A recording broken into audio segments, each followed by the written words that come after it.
Hello, welcome to the Rooms with Ronald podcast, brought to you by the Multifamily Media Network. I'm your host, Ronald Harrington. In 2023, I set an intention to shop 100 apartment communities to see how leasing was evolving around the country. Rooms with Ronald was born out of that experience. In this series, I share my experiences and engage in meaningful conversations with other professionals in the industry as we discuss all things related to leasing and marketing. Join in as we expand the Rooms with Ronald experiment. Hello, and welcome back to another exciting edition of Rooms with Ronald. I'm your host, Ronald Harrington. And for those of you just joining us, this is a podcast on everything leasing and marketing. I am so excited for today's guest, and I think every single one of you listeners will be excited as well. I am joined by rising legend of the leasing world, Mauri Barnes, who is the regional leasing manager for the Michael organization. Mauri, thank you so much for joining me today. Thank you for having me on, Ronald. I know. I follow your post on LinkedIn, on Multifamily Insiders. You are everywhere and you are just out there providing great service to your company, to the residents, and you're giving back to our wonderful organization and our communities here with all of your knowledge. So what is it that you exactly do as a regional leasing manager? Yeah, good question, Ronald. And it changes, I swear, every single day. But I am a regional leasing manager. And so essentially what my job role is I will go to a site, whether it's a lease up, whether it is a renovation, under construction, anything that deals with multifamily on properties. And I look at the leasing team, I look at the office, see how it's run, see how it's structured, and I look to see anything that we can improve on, critique, and then by the time that I'm gone, the property should be flowing pretty seamlessly leasing-wise. Yeah, I used to do something very similar. So I remember living in my suitcase and waking up in a different city every week. And it was nice when I would go have back-to-back weeks, because I don't know if you ever experienced this, but the first day you go on site is always so awkward. If you get at the office isn't open yet, you're knocking on the window and someone's like, who are you? I don't recognize you. So in this role, I'm going to make the assumption here that you don't get to go to properties that are trending in the right direction. Their occupancy is good, their leasing is good. Your focus is probably more on those properties who need some additional leasing support for whatever the reason, right? There's a whole bunch of outside role. Is that correct? Yeah, so my role, I do prioritize in the communities that need the extra push. It would be nice to kind of congratulate the 100% people. But yeah, typically it's people who just need a big push, whether it's student housing and it's leasing season, the numbers aren't accurate over why they aren't reflecting correctly. I will go to that property. If it's a new lease up and the investment group really wants leases this week, I will go to the property, check it out, see how we can improve the leads, just basically go through all the dashboards. So yeah, I wish I could spend more time with the Class A properties, but they usually have it all fixed. You would probably be bored, because I usually was bored when I had to do that. So walk me through your process, right? So you're going to these properties and you have to make a big impact in a very small window, right? Yes. So kind of you get on site, you're going. So what are the things that you are analyzing when you get on site that some of our leasing professionals who are listening can say, I don't do that, but maybe I should start to do that? Yeah. So this all goes back to my very first leasing job. The dynamics in there, the structure, the support, it was so exciting for me. So in my head, my 18-year-old head, I was like, oh, this is where everything is. This is an amazing world. Everyone acts like this. And so whenever I go on site, I still have my excited face, still have my happy face. Before I even walk in, I always catch myself smiling really, really hard just to create those muscle movements. And then immediately I'd lock eyes on somebody. Typically, they don't know who I am because I usually just email or do calls. They don't know really. And I just tell them I'm here from corporate, I'm here to lease. And usually their eyes get really, really big. But from the very beginning, Ronald, essentially what I'm doing is I'm reading the room. I'm reading every interaction, every body movement of the leasing agents, because I want to see if they're comfortable, if they're not comfortable, kind of what structures are in place. So that's my first probably 2 hours. I'm just asking questions, trying to engage myself with them, trying to build trust as well, which is really, really fun because that's a lot of what leasing is. But the first hurdle is the people on site. How can I get through to them authentically? And then, yeah, I move forward through there. After I ask questions, I kind of have built a picture of what the office looks like pretty quickly. So then I can make some improvements and give some additional support. Yeah. And I mean, I remember those days, right? Like it's always like I used to go and they used to be very apprehensive, like, why are you here? Like, are you here to take my job? And I'm like, actually, no, I'm here to help you. And like we're we got to figure out why you're not leasing. Is that a people? Is it a product thing? Is it you just need some additional support and you need a cheerleader? And I used to bring the excitement because I'm a firm believer. I don't know if you, but like if there's excitement in the office, it really translates into the number of leases you get. Like I've walked into some dead offices that are like ghost and they're like zombies and they're like, how can I help you? And I'm just like, no, no, no. Like get up, like cheer. I used to, so before we got on, we talked about property that we kind of worked at in passing, not together, but like years apart, right? And so when I got to University Edge in South Bend as the manager, like, I mean, I was building a team from the ground up in the middle of turn and all those wonderful things. But the leasing staff just did not have a lot of excitement. And in student housing, you have to have excitement. Like That's the biggest thing. so I made people every time they got a lease, they had to play their happy dance song on like YouTube, and they would have to like jump up and be like, "I got a lease!" And like I've done bells, I've done like that's easy, like the that's easy button. You would come into my Oh, office and you would like wow. do that's easy to like build that excitement, right? And I'm Right. sure you probably have some tips and tricks that you do to build some excitement. Whenever we're like in the nitty gritty, we're trying to hit our goal for the weeks. The whole team knows I'm like kind of like a cuckoo when it comes to leasing. I'm like, we can't have too many leases. There's no amount of too much follow up contact. This is what we have to do. So that excitement in itself, like, okay, this guy's crazy. So in that, and also me helping with the team, I show them like, okay, I might be a little cuckoo when it comes to leasing, but also the things that I'm trying to help you guys and improve on, it actually works. So when they see that the magic is working on site, they get excited too. And we're all a cuckoo office. And in that, we do happy dances. We ring the gongs. I elicit that, or I just have to have that environment with me to function. If I don't have that environment of excited people with me, 9 times out of 10, the numbers probably are still low. Yeah. I remember just like on all the tours, like the leasing agents who like stood out to me, like they were in two buckets, right? There were the super eager, like over the top, which I love. Like I remember one leasing agent was like, he liked to joke around and he literally said, you're not going to be able to leave until you like sign a lease with me today, right? Like totally like joking, but like Yeah. I'm cuckoo. I used to be like cuckoo for follow-ups in the dashboards.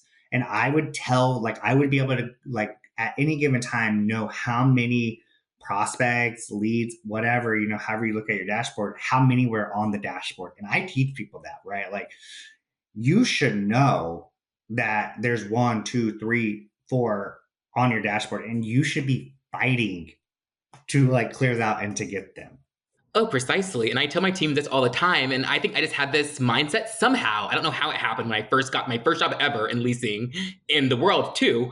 But I realized that, like, these leads, we have to nurture them so well because they're not just creating a guest card for no reason. They're not just teep, teep, teep, type, type, type, just for you not to contact them back. Like, there's some type of communication that has to be given somewhere. And so either, well, I'm not looking for right now. I'm happy that I contacted you, but also what I'm trying to tell my teams as well is if we're working and working hard, this is what my grandfather always used to tell me. If we're working hard and we're getting paid to do a job, do a good job at it. And in that, it's auditing your leads every single day, maybe twice a day, seeing where they are. If you see that they're stuck, calling them, helping them out. That was just kind of first nature in my head, but also telling the team like this is how we can be proactive and productive in each day, and seeing kind of like the light bulb moments hit in their heads. It's been really, really cool to see that. Yeah, I had a regional once tell me there's two ways to do things: the right way and again. Yeah. And I tell people I'm like, there's those two ways, right? You can either respond to the leads that you have and do it correctly and get them in and like, get your numbers fixed and get trending, or you can do it again Right. because the leads aren't going to stop. No. Like they're going to slow down when you hit your targets in that, but you have to get there. So either the lead in front of you, follow up with it and do the right things, or you're going to have to do it again to the next person. You mentioned something that really stood out to me. So, how do you set your goals for your team?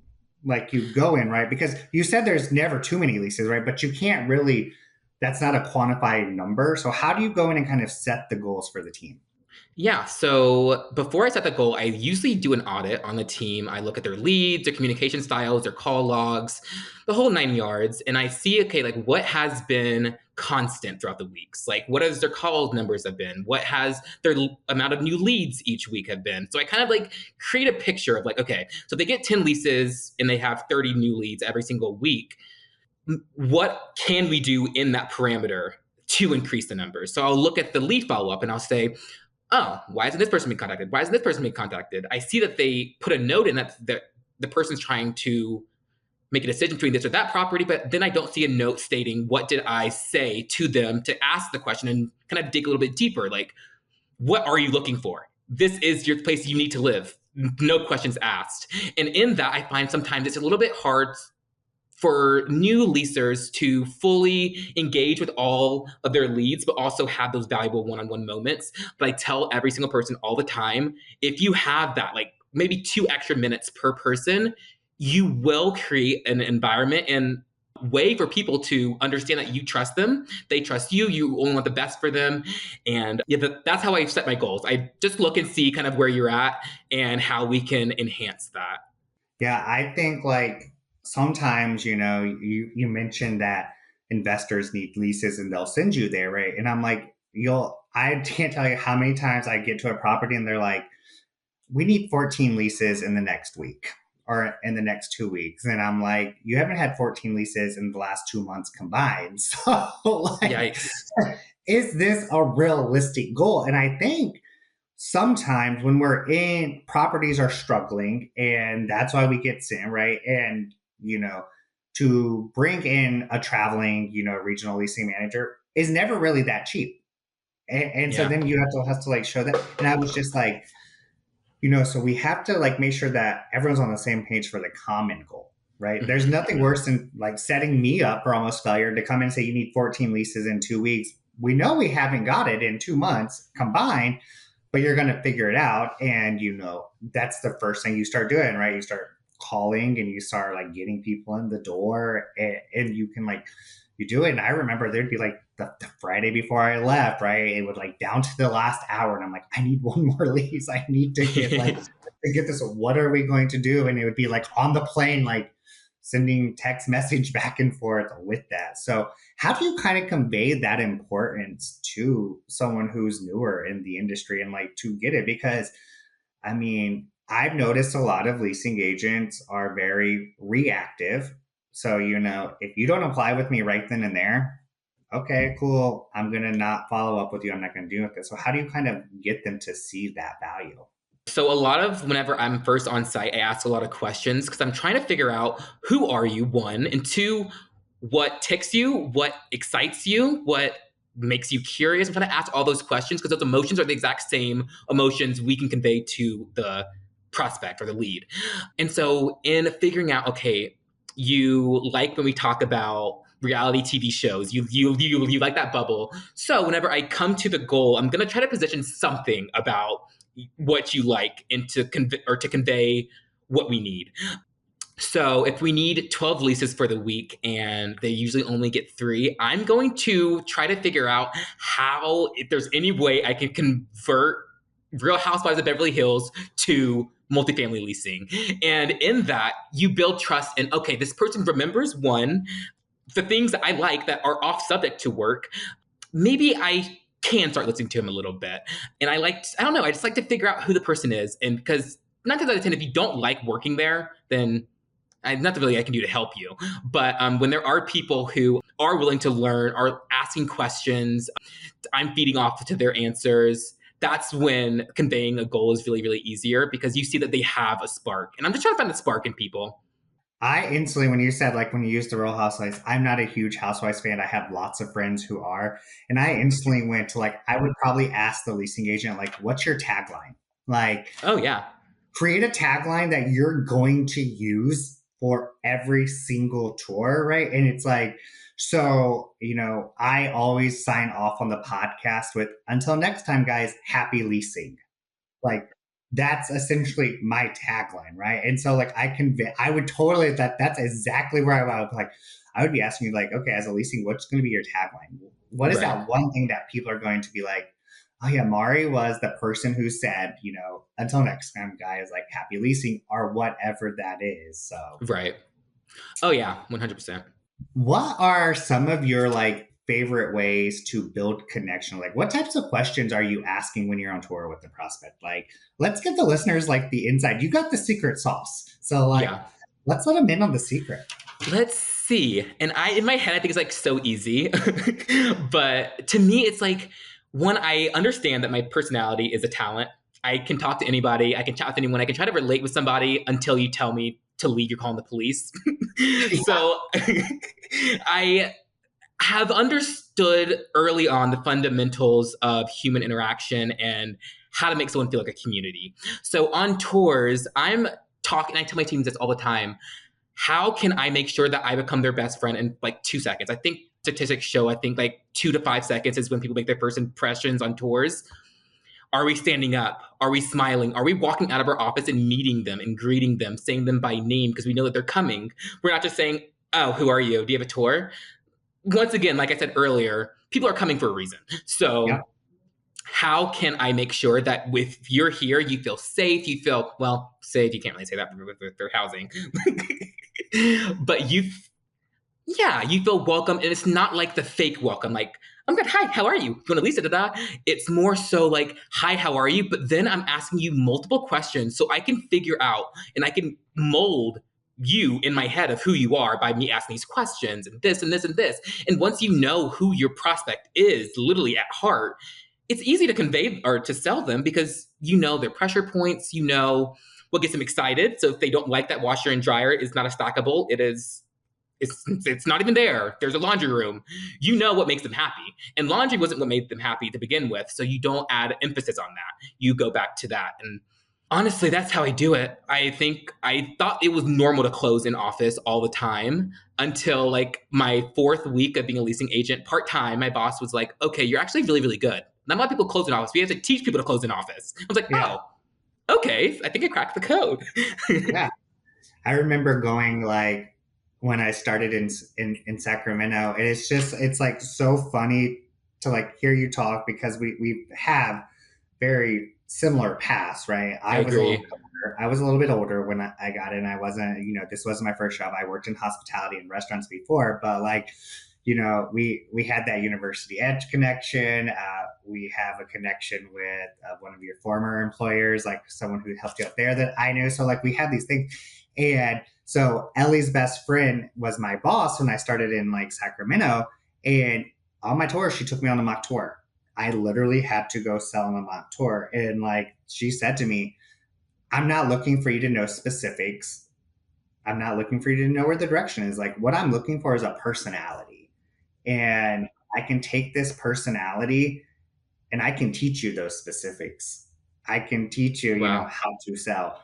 I can't teach you to have a personality, which at the time I was like kind of insulted, but no, like I was then you realize like you can't, right? Like I can't teach someone to be you. I can't teach someone to be bubbly and like smile and like the customer service. You either have it or you don't.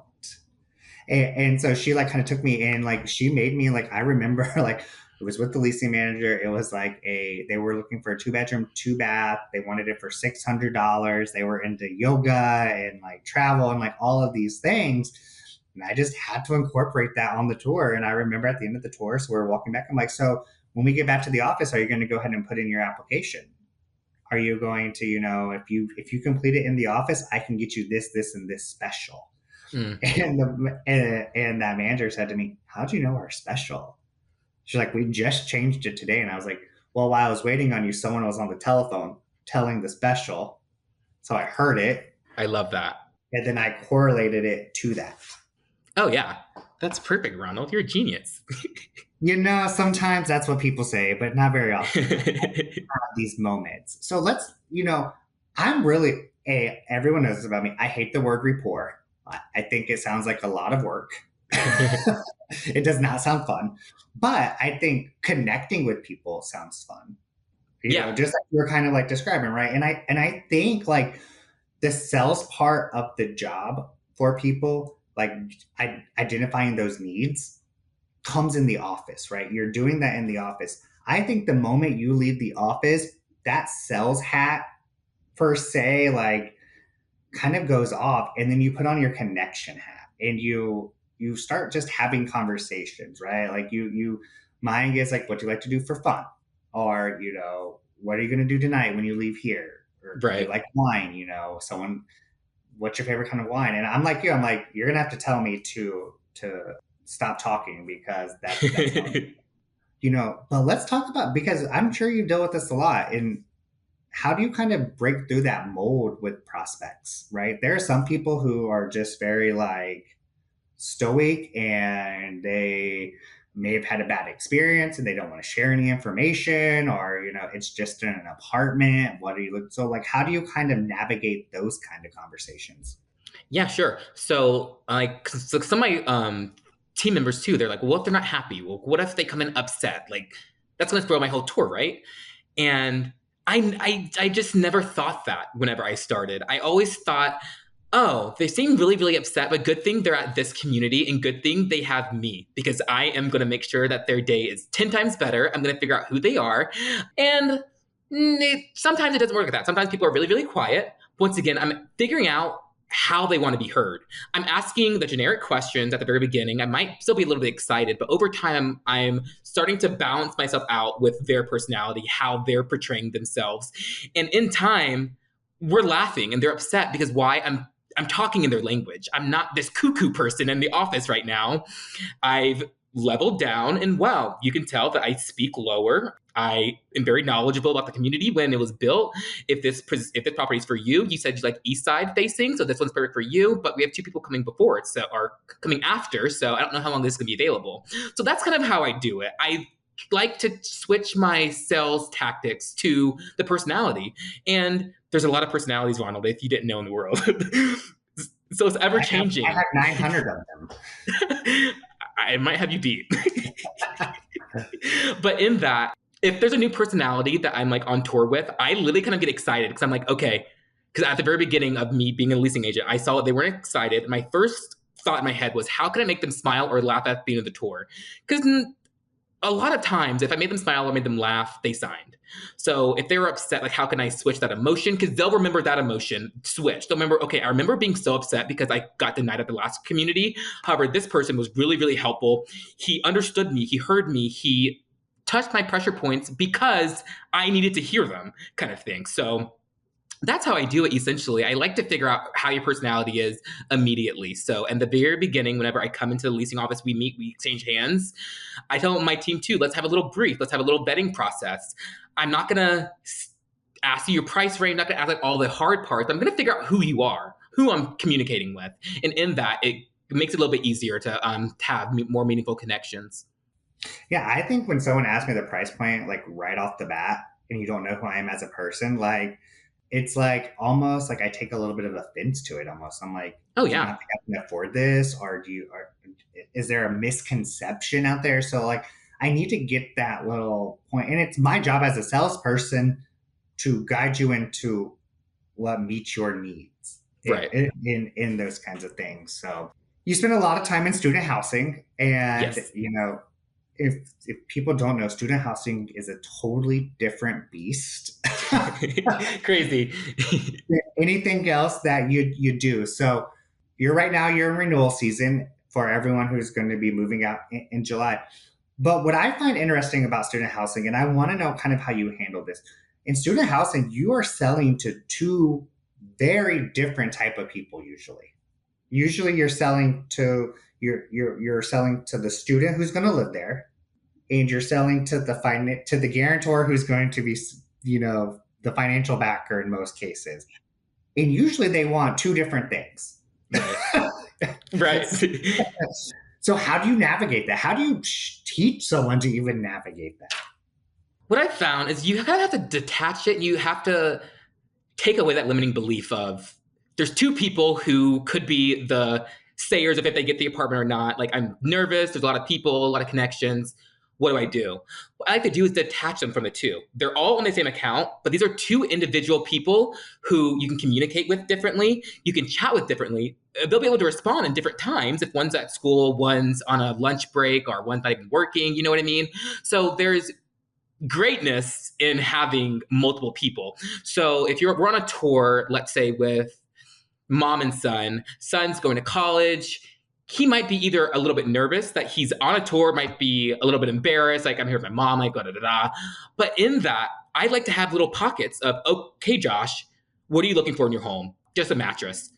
Okay, that to me tells me it's a squeak or it's a smoke screen. You aren't Yeah. talking right now. So I'm just going to go talk to mom real quick. All right, mom, what are you looking for? We have a lot of cameras here. Is that what something that interests you?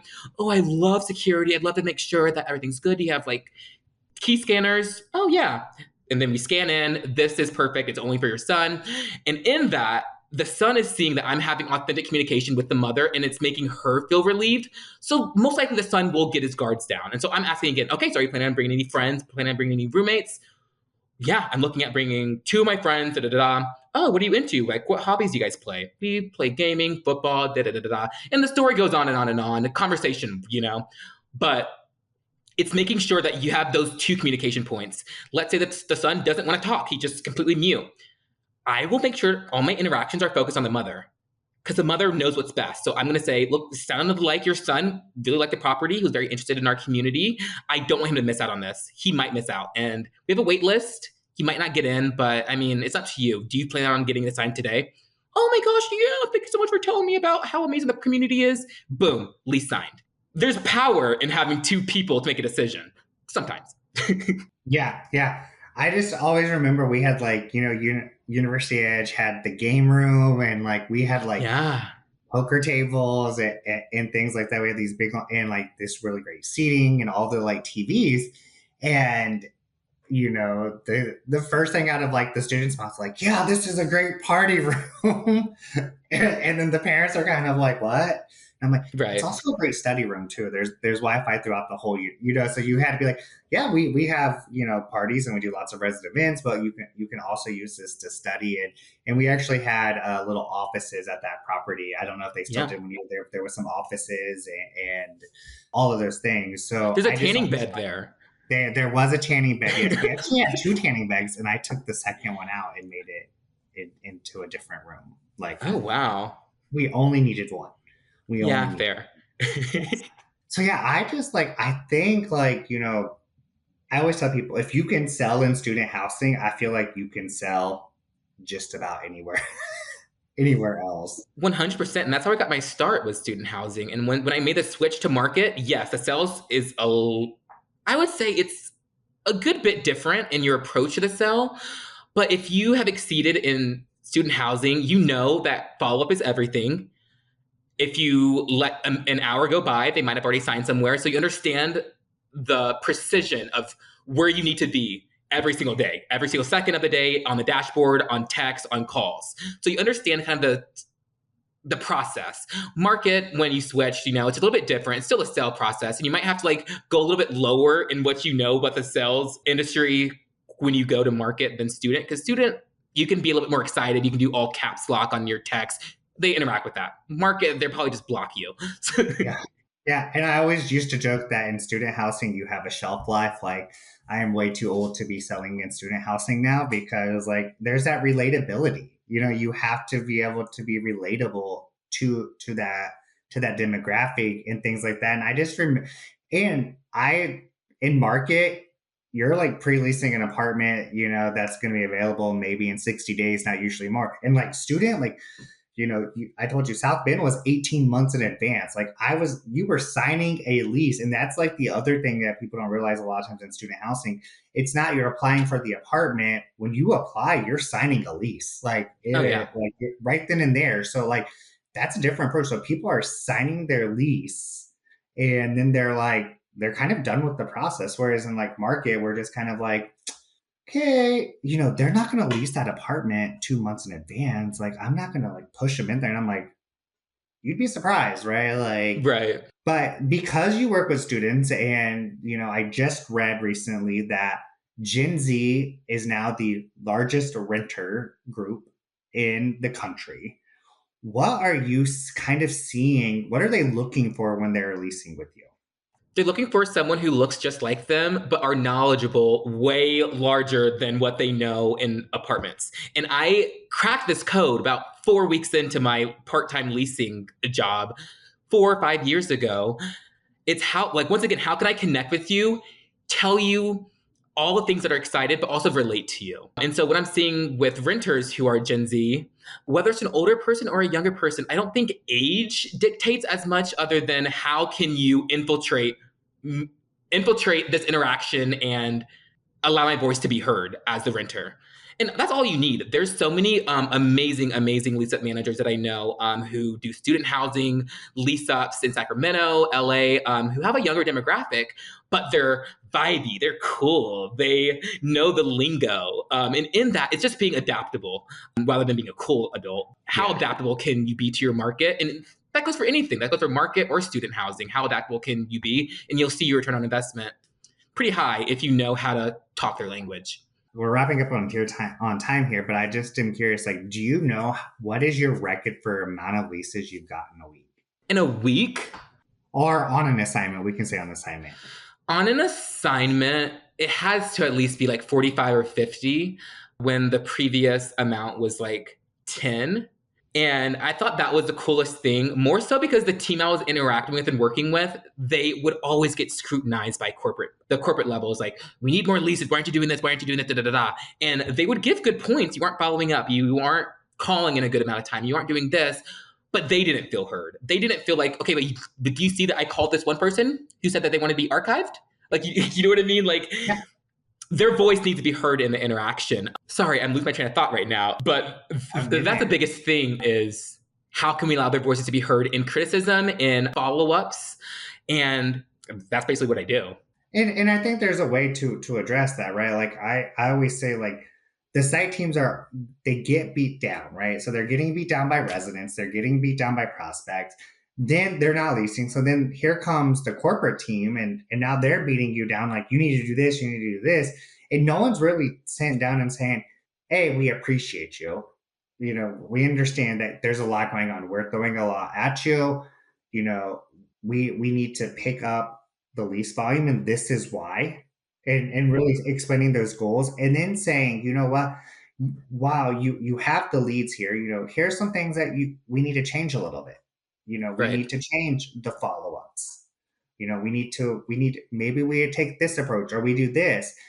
And then what always seems to happen is people like you come in, and you're the cheerleader, right? And Right. you're excited for them, but then once you leave, no one else from corporate acknowledges all the work that they did. They get up to the top of like they hit their metric, and no one's like, yay, you guys did it. We're just not going to send you crappy emails anymore and tell you what you're not doing, and I we're not going to agree. celebrate the win. I agree. And would say this to a point of, in these next coming years, I see a lot of Gen Z coming into this industry. And my biggest reason for accepting the job in the corporate scene and kind of helping on site more so than doing it daily was, I want to create a balance, or at least a talking field, between corporate America and the on site teams. When I was a leasing agent, there was a big disconnect. I was still self-motivated by a lot of things. So even if they were upset, I'm like, oh, I think they just mean it like this. And so I would kind of I would rewire it in my head. However, the on-site team, they're so important, and have, like you said, the connection, the praise, even from one person who might be an executive, regional manager, saying, great job this week. I see the numbers were really, really high. Let's keep up the good work. You don't understand how much that means to these on-site teams. Whenever I pour out my body to these teams, I see them coming back to me in the same exact way. And I have nurtured a lot of team members coming from the corporate side, whether from this position, also my previous positions in the past. There's a clear connect of people want to be heard. So how can we make them feel heard, even if we're a little bit more superior than them? We're asking them to get these goals done. How can we make sure they get done? So you mentioned that there's a lot of Gen Z coming into the industry, right? So as we wrap up here, my final question for you is I want you to think about, I told you in my mind, like the target person that listens or who I hope to reach is Right. like someone in the middle of North Dakota, South Dakota that may not have an association within miles, may not have a corporate person in miles. Probably a lot of those are mom and pop. So like, what is one thing you would say to them that if they were to, just implement this one thing, quick and easy, they would see a boost in leases? What's that one advice you would give to them? There's so many, depending on so many facets of who you are, situations. But one thing I will always say, my manager said this at the very beginning when I started, was anything that's going on outside of the job, right when you clock in, into the doors, it all has to stop. We have to create this environment every single time we come in. And when we close, you can be whoever you want to be. But in this office, we are a unit, we are a team, we are excited. We're so excited, our cheeks keep on hurting. That's how excited we are. And in that, you will see the motivation of other people. And if you have a hard time figuring out how to make myself happy, figure out your hobbies, figure out what you like to do. Sometimes it doesn't have to be in work related, but if you can come together as a team and goal set and figure out how we can make this environment the best for all to work, I think that's the best part, is making sure that your office is cohesive. Yeah. And I always tell people too, I feel today's renter is smarter than they were 10 years ago, 20 years ago, right? Like just be your authentic self. And I think that's pretty much what we've talked about these last like almost 40 minutes, right? Is just to be your authentic self. Don't sell to me, just be authentic and like truly help me. And I feel like a lot of people miss that boat when it comes to leasing. I agree. And like with me accepting this, like I said, the corporate position, what I found is I've had to double down on being myself, because if I try to act like how a leader would and we have to hit this number, that's not me. That's not how I communicate. So I've always found it harder to talk like that. When I talk like myself, like you guys, we only got 2 leads last week. We need 10 today. What are we doing here? In that's the conversation aspect of my personality helps a little bit better, but just figure out like, yeah, who you are, how you like to be spoken to, and how you speak to people. Just figure that out as well. And you can then the changes that can happen in literally a week with your numbers are insane by implementing that. Well, we are out of time. So, Mauri, where can people reach out to you? What's the best way to get a hold of you if they want to continue the conversation or they want to know about the secret sauce that you are doing across the country? Yeah, so I post pretty often on my LinkedIn. It is Mauri Barnes. That's my name. If you want to reach me by email for some reason, you have a question about prospect you can't close, my email is businessmaurib, MAURIB @gmail.com. And I always help. I always email back, ask questions. So I'm here to help the team because I feel like we need a lot of support. And if I can help, then I'm always willing. Perfect. Well, thank you guys. So you have been listening to Rooms with Ronald. We have been joined today by Mauri Barnes, who is a regional leasing manager for the Michaels organization. I hope you found this episode insightful, action-packed. I hope you could feel the energy like I could feel it from my end that Mauri provides on here. And if you've never met him in real life, he is the exact same way all over. Find him. He is traveling the world. And until next time, guys, happy leasing. Bye. Thanks, Ronald. Thank you for tuning in today. I hope I left you with some fresh ideas or a new perspective. Leasing and marketing are evolving rapidly, and Rooms with Ronald is committed to offering a place to hear about those changes. We also celebrate and acknowledge the fundamentals of exceptional service that will never go out of style. So, if you enjoyed this episode, please like, comment, or subscribe. Visit multifamilymedianetwork.com to learn more about our other exceptional industry podcasts, call pieces, and sponsorship opportunities.